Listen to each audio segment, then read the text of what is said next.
Hello everybody, welcome to Red Tool House. Today we're going to do some earthworks on our road here, and I may end up regretting this in a couple months.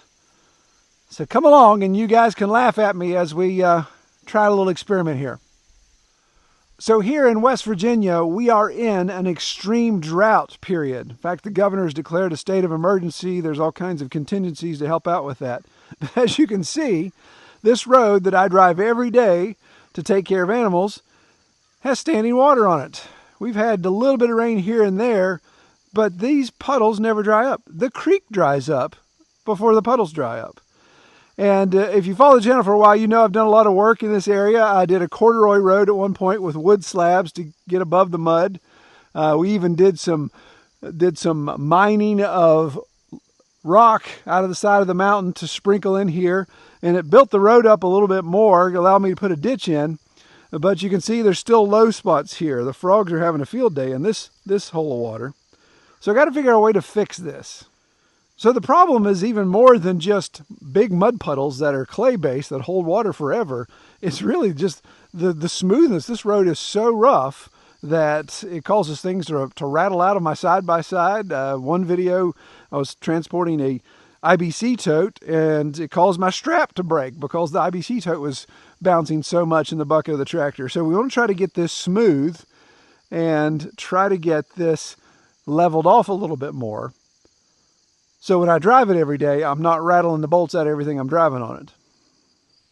So an obvious solution would be to just take the dump trailer, go to the gravel yard, and just keep buying tons and tons of limestone and bringing it back and dumping it, smoothing it out. That would take care of it. That would work. That requires A, road time, B, a lot of money to buy crushed stone right now because it's very expensive, and of course just the wear and tear and the time to do all that type of stuff.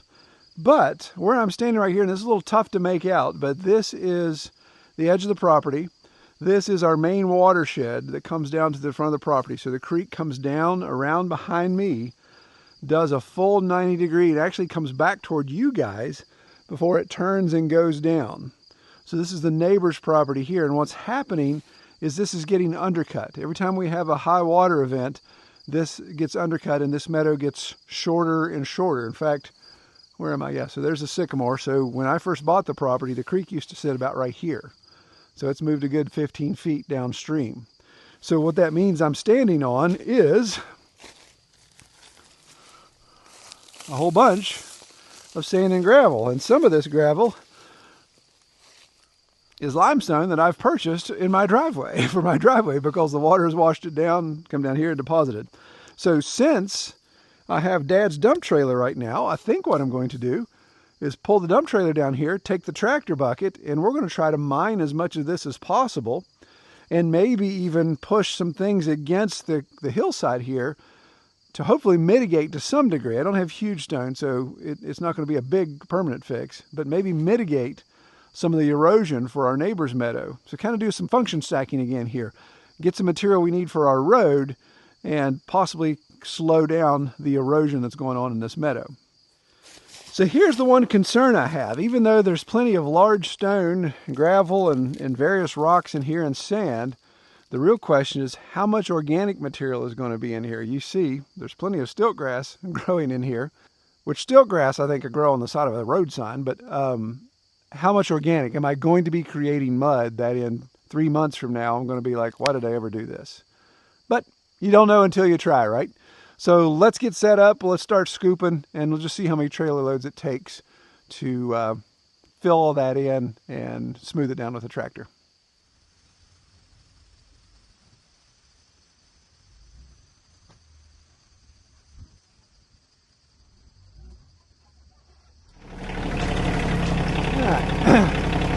So let's see what's in the way here as far as logs and sticks and trees and stuff go. I think we've got one right here.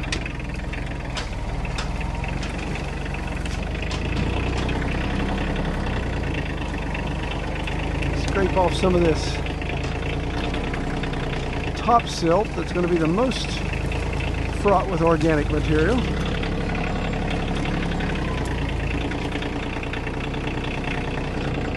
I'm going to go to low range on the rear end. It gives me a lot more torque. Keeps me from driving through something too. Little sycamore stuff, we want to get that out of the way, because once those really take root, then the creek will never come back to this side.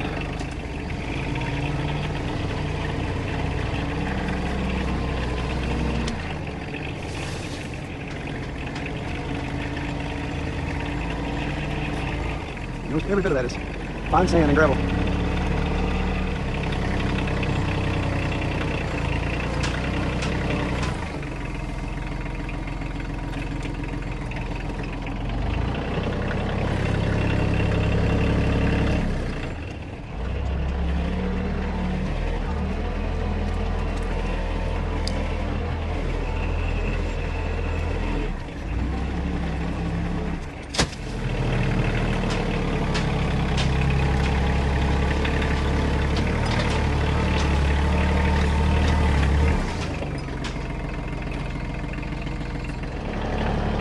Now the box blade I have on the back of the tractor is serving two purposes right now.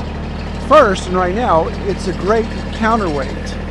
So it's providing an opportunity to keep my rear end from coming up in the air. Tractor rear end, that is. With all the weight I have now in the bucket. And then of course here in a bit, we'll be using it to smooth out all this sand and gravel that we've accumulated.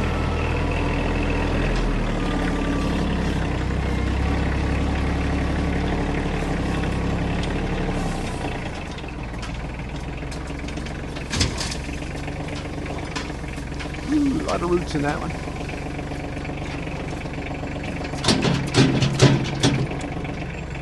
All right, you guys get the gist of what I'm going to do here. So let me go to time lapse so you guys can step through this quicker, not wait on me.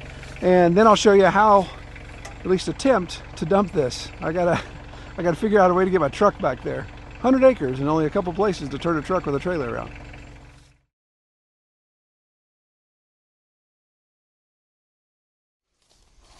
All right, so we got a pretty good load on there, but I just noticed something. A little chink in the armor there, Ted. That is not a load flat. That is we got a hole somewhere flat, because that thing, I can stick my knee right into that. So, horse poo. I think what I'm going to do, I've got my air compressor here, air it up, try to dump it. See if it'll hold enough air to get it to dump. And then we'll take it up to the garage and see if we can figure out why she does not hold air.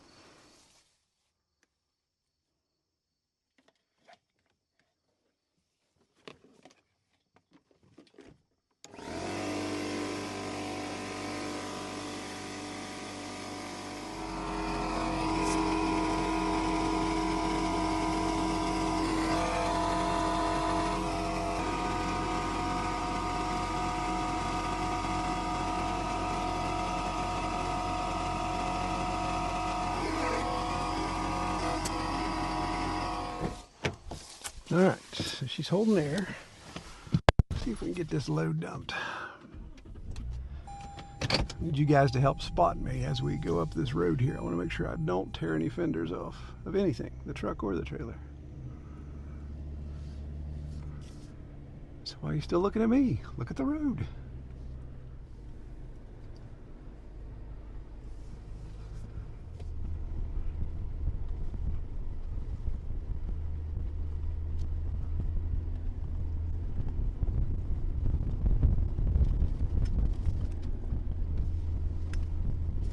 So the trick is to come around to the sawmill and then back up to where we're going to dump. That's how I envisioned it in my mind. I had to come up here and move some logs out of the way. I feel like I didn't think I moved enough. Come on, Bertha. You can do it. Yeah, put it down. Brakes for impact. Let's go four-wheel drive, shall we? All you over-the-road long-haul guys can make fun of my backing skills.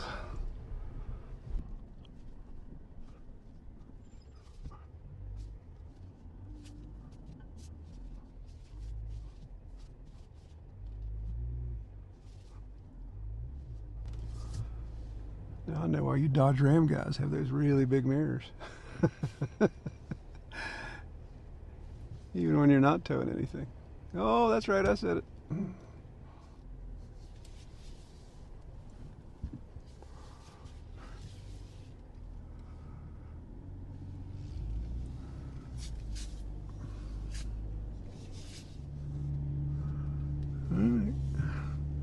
Almost there. Time to take it up.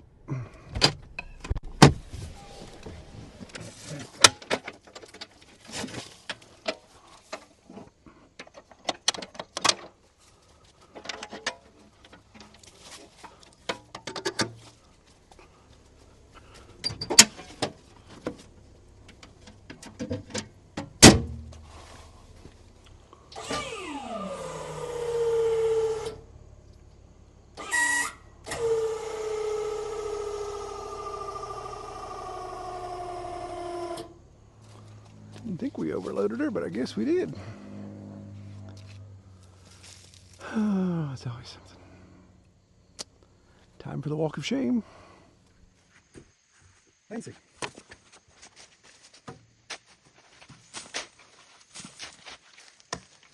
This definitely calls for time lapse. Wish I could time lapse myself.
Okay, I think that's spread out pretty good and compacted pretty good too.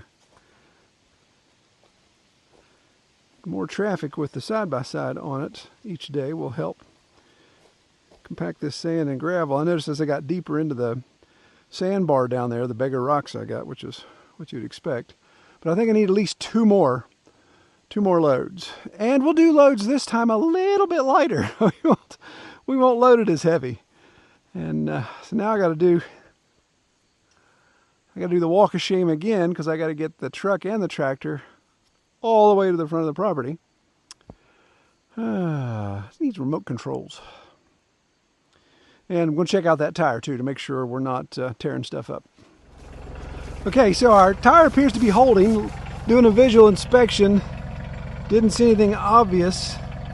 We also got a lot of mud caked in the tread. So she's still holding. I'm going to do another load, see how it goes, see if we can get our 3 loads in. If she still holds, then we'll be fine.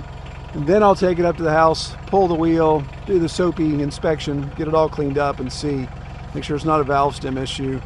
I hauled some scrap metal last week, and those turkeys, they want you to back in all the way so they can get their claw into it, and you got all this trash on the ground, so I was a little worried it may have picked up something.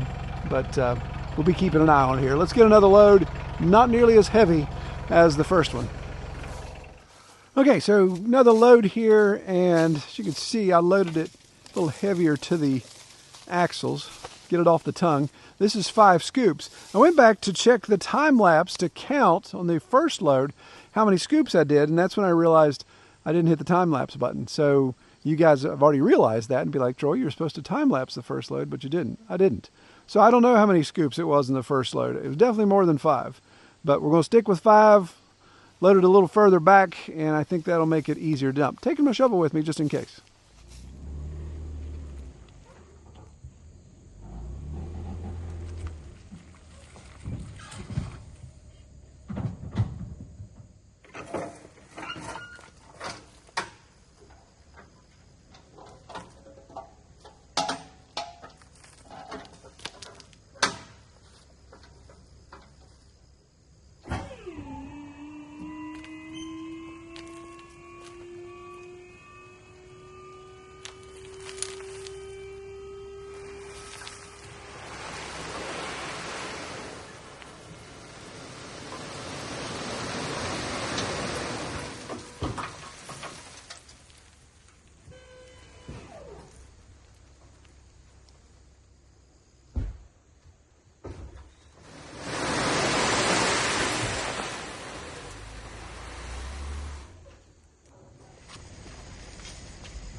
Stupid door swing, 8,000 kilovolts. Door swing, yo!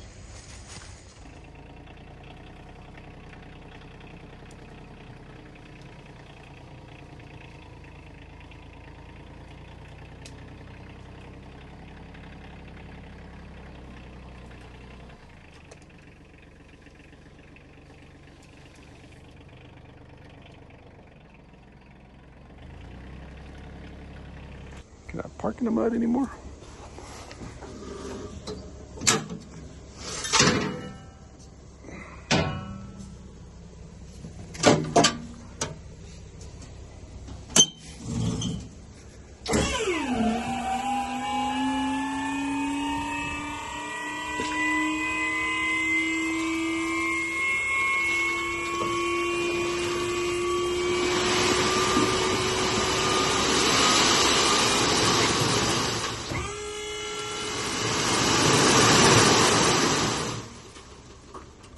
Okay, so I'm going to do a fourth load. I want to dump a load right in that big pothole I have, and that's the first pothole, so that should take care of all of this. I'm going to charge my phone whilst it's sitting here in the truck, so I'll forego the loading of the last. But I'll show the dumping of the fourth load, and that way we'll have some continuity there, and then we'll get it all spread out.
Well, I am really quite pleased with how this turned out. Really filled in the low spots. All my bumpy areas where I had bigger rocks, been able to pack in around them. Makeup of sand and small gravel is pretty good. I think there's definitely some clay and some other organic in here. So that'll be the big question. Obviously, we won't know until November, well, probably December, when we start, if we ever get rain again. Just if this will become a muddy mess, or as it dries out and I drive over it every day, if I can get some compaction. This is the spot where that really big water hole was. So it's kind of gooey. But yeah, we'll see how that goes. It feels really, really gritty. A lot more sand than I think clay. So if that has anything to do with it, that'll help. But now I can come through here in fourth gear if I want to. When I come to feed the animals, I can speed feed if I want. So other than the setbacks of flat tire and loading the trailer too heavy the first time, this shouldn't have taken as long as it did. But everything kind of worked together the way it was supposed to. We'll definitely have to do an update this winter and see if I'm swimming in mud back here. But usually in the wintertime, I'm always swimming in mud, so this probably won't make it any different. Well, if you're curious about the tire and about how the creek turned out, stick around. I'll continue to do that, but this video is kind of focused on the project. So I'm going to say goodbye now. I want to thank everybody for watching, and I pray y'all have a great week. Those of you that want bonus material, hang out. We'll troubleshoot the tire, and I'll show you how we dressed up the creek down there as well. Well, once you get the tire off, it makes things a little easier. And spotted that right there. So we got to fish that out and see what that is.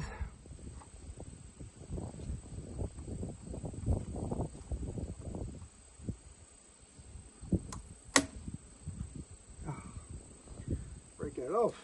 Do that.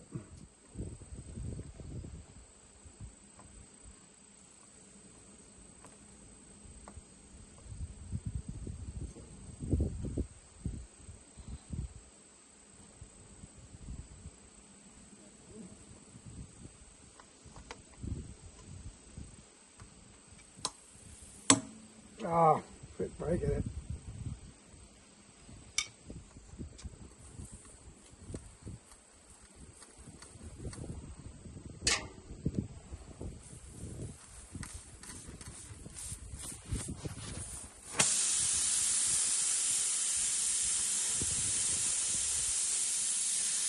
There you go.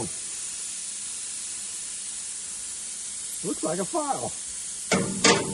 Look at that. Bit of a round file.